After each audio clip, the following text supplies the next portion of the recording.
Physical training, drills, inspections. Recruiting films from 1942 flash scenes of life in the South Carolina Corps of Cadets. The Citadel's films were played at schools and theaters to promote the value of a military college education, just as America was fully engaging in World War II.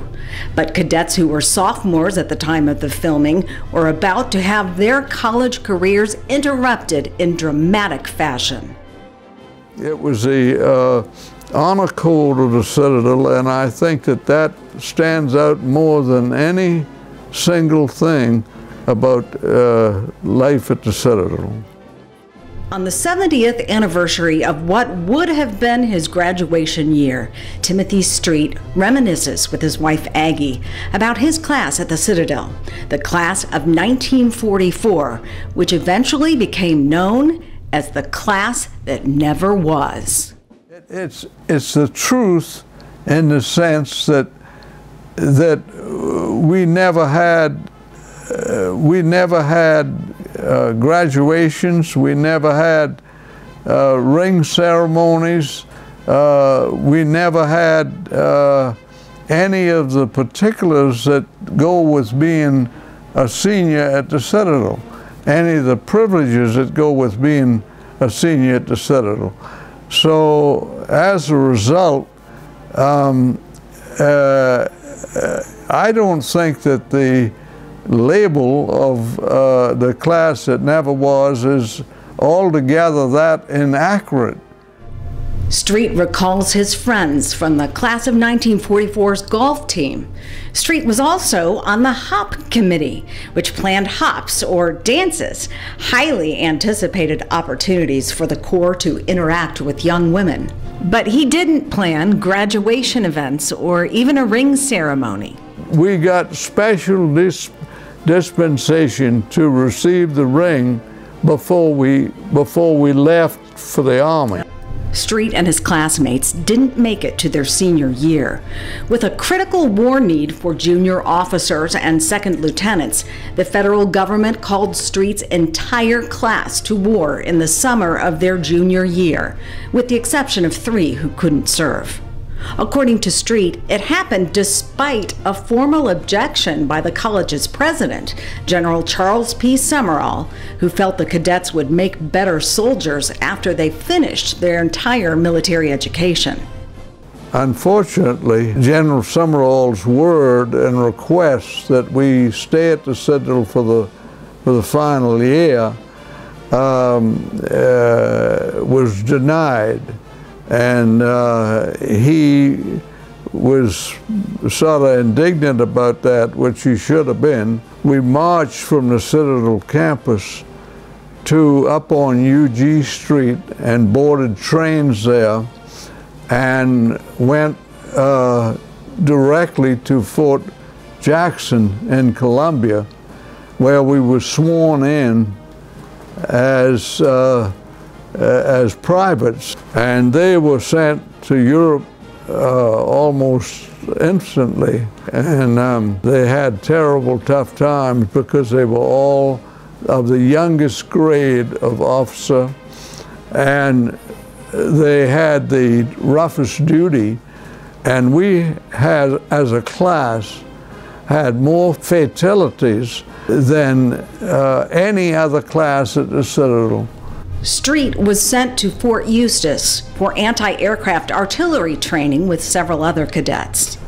We considered that the basic training that we got at Fort Eustis was far inferior to what we would have gained by staying at the Citadel for our final year. We had graduated from basic training, but they didn't know what to do with us. So would you believe they sent us back to the Citadel? He and the other newly commissioned officers were frustrated after being enrolled in freshman engineering classes. But soon they were dispatched to posts throughout the World War II arena. Street ended up with the Navy in the Philippines.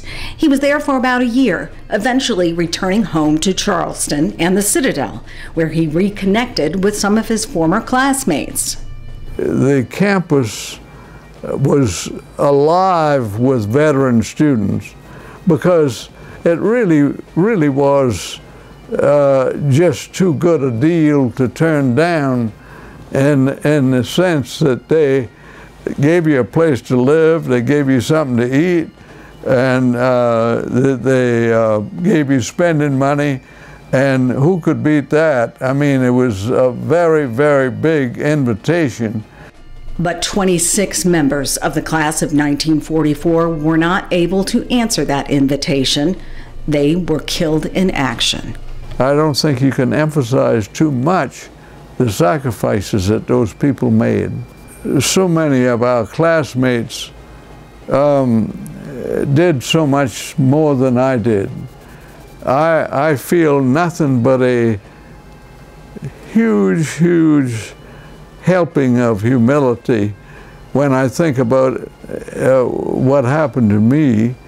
What kind of sympathy could you even utter that would repay somebody for a sacrifice like that? And I never was exposed to anything like that. And I just think about these people that were either in combat or died from combat, that I just don't think there's enough that we can say.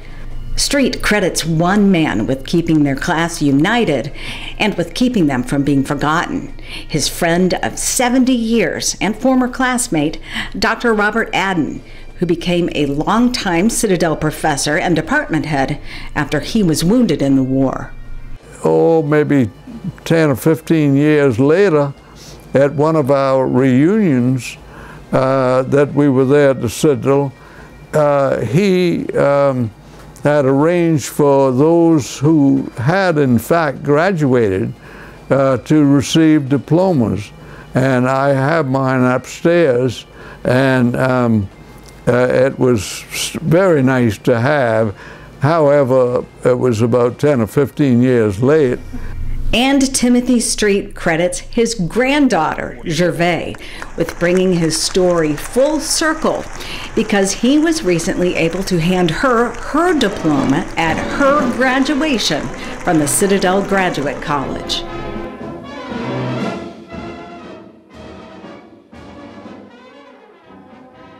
More than 6,000 men from the Citadel served during World War II, and close to 300 of them were killed. But it was the class that never was, that was caught in the middle like none other, the class that some now call the class that will live forever.